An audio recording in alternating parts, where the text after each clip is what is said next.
हमारी जो गुफ्तगू है वो कामयाबी के 3 उसूल हैं। ये बात याद रखें, हर वो शख्स जो इस दुनिया में आया है वो कामयाबी चाहता है। वो ये चाहता है कि मैं कामयाब हो जाऊं, और मुस्तकिल कामयाबी, और ऐसी कामयाबी कि जो सिर्फ दुनिया की हद तक ना हो बल्कि वो कामयाबी उसको आखिरत में भी काम आए। ऐसी कामयाबी, उस काम में उसको करना क्या पड़ेगा, तो उसके लिए कुरान ने हमें कुछ ज़वाबित बयान किए हैं। उस कामयाबी को हासिल करने के लिए कुरान ने हमें तरीका बताया है। वो तरीका क्या है?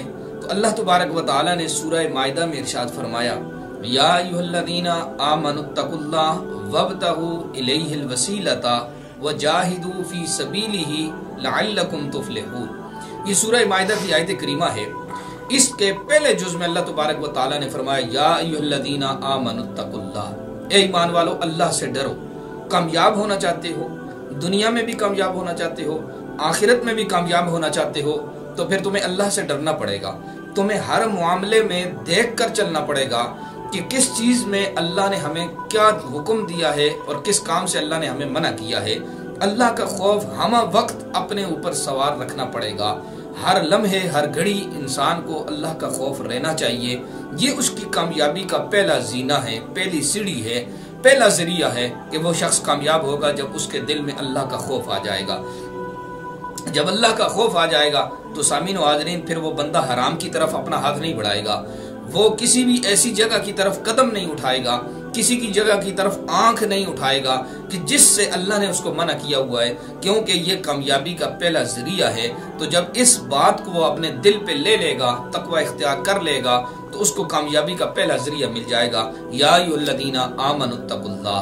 दूसरा, इस आयत करीमा में अल्लाह तबारक व तआला ने इरशाद फरमाया, वब्तगू इलैहिल वसीलता, उसकी तरफ वसीला तलाश करो। ये कामयाबी का दूसरा उसूल है, दूसरा जरिया है कि अल्लाह के हुजूर वसीला तलाश करना। ये दुनिया जो है ये दारुल अस्बाब है, इसको हम दारुल अस्बाब कहते हैं। अल्लाह पाक ने इस दुनिया को बनाया ही ऐसा है कि यहाँ हम कोई भी काम बगैर वसीले के कर ही नहीं सकते। ये अल्लाह की शान कुदरत है कि अल्लाह तबारक व तआला ने इस दुनिया को बनाया ही ऐसा है।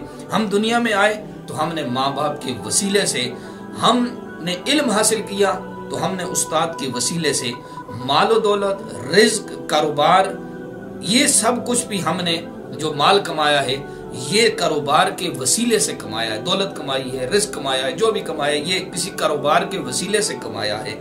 इसी तरह हमें शिफा मिलती है तो वो भी हमें किसी हकीम से, तबीब से, उसके वसीले से हमें शिफा मिलती है।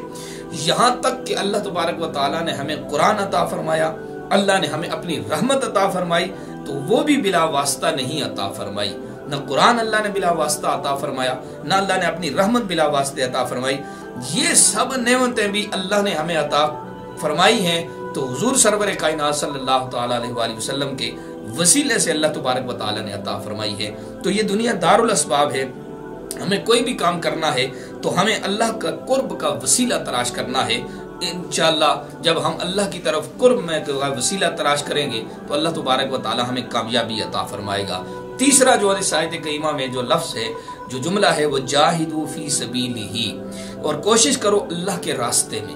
ये तीसरा कामयाबी का जरिया है और ये कामयाबी का वो उसूल है कि इसके बगैर कामयाबी शुरू ही नहीं होती जब तक आप कोशिश नहीं करेंगे। बहुत सारे लोगों की नफ्सियात होती है कि वो चाहते हैं कि बस छत खुले और आसमान से कामयाबी गिरे और नीचे हमारी गोद में आ जाए। ऐसा नहीं होता, बल्कि ऐसा होता है कि जब या हमारे यहाँ ये माहौल बन गया है कि किसी साहिब नजर की नजर पड़े और मेरा काम हो जाए, बस घर बैठे बैठे उसकी नजर। ऐसा मुमकिन है लेकिन ऐसा उमूमन होता नहीं है कि किसी साहिब कमाल, साहिब नजर की नजर पड़ जाती है इंसान के ऊपर, उसकी तकदीर बदल जाती है। तो ये मुमकिन है, इसका इनकार नहीं है, लेकिन ये उमूमन होता नहीं है कि आप इसको लेके बैठ जाएं कि ऐसा ही होगा, बल्कि उसके लिए आपको मेहनत करनी पड़ेगी। अगर कामयाबी हासिल करनी है तो मेहनत करनी है, और मेहनत भी अल्लाह के रास्ते में। कुछ लोग गुनाहों में मेहनत कर रहे हैं, वो गुनाहों में जो मेहनत कर रहे हैं उनका मकसद सिर्फ और सिर्फ दुनिया का माल है, दुनियावी इज्जत है, शोहरत है, नाम कमाना होता है। तो इसमें भी बाज दफा कामयाबी तो मिल जाती है, مگر وہ عارضی کامیابی ہوتی ہے. جب تک انسان کی سانس چل رہی ہوتی ہے وہ کامیابی رہتی ہے. جو ہی اس کی سانس رکی، روح نے پرواز کی، تو وہ کامیابی اس کے ساتھ ہی دفن ہو جائے گی. پیچھے اس کا نام نہیں رہے گا، کچھ بھی نہیں رہے گا. تو ہم نے کامیابی وہ حاصل کرنی ہے کہ جس میں اللہ کی بھی رضا ہو، اللہ کے رسول کی بھی رضا ہو. اب اس حوالے سے خلیفہ ہارون رشید کے دربار میں ایک شخص آیا اور اس نے اپنے کمالات دکھانے کی خواہش کا اظہار کیا. اس نے اجازت مانگی کہ اجازت دے. اس نے سین کے درمیان میں ایک سوئی گاڑی اس شخص نے، اور دور جا کر دوسری سوئی پھینکی تو وہ سوئی گھڑی ہوئی سوئی کے ناکے سے گزر گئی. یہ اس کا کمال تھا. اس نے تجربہ کیا ہوا تھا، محنت کی ہوئی تھی کہ ایک سوئی کو زمین پہ گاڑا اور دور سے دوسری سوئی کو پھینکا تو وہ اس سوئی کے سوراخ کے ناکے سے دوسری سوئی باہر نکل گئی. لوگوں نے اس کی اس کمال عبارت کو، یہ جو اس نے مہارت دکھائی، اس کو دیکھ کر خوب داد دی اور لوگ بڑے خوش ہوئے. خلیفہ ہارون رشید نے بھی یہ تماشا دیکھا اور پھر حکم دیا کہ اس نوجوان کو 10 دینار انعام دیے جائے اور ساتھ ہی 10 کوڑے بھی لگائے جائیں. بڑے سمجھنے کی بات ہے کہ اب فرمایا کہ اس کو 10 دینار انعام کے طور پر بھی دیے جائیں اور 10 کوڑے بھی لگائے جائیں. اب یہ انوکھی بات تھی کہ انعام بھی دیا جائے اور ساتھ میں سزا بھی سنائی جا رہی ہے. اہل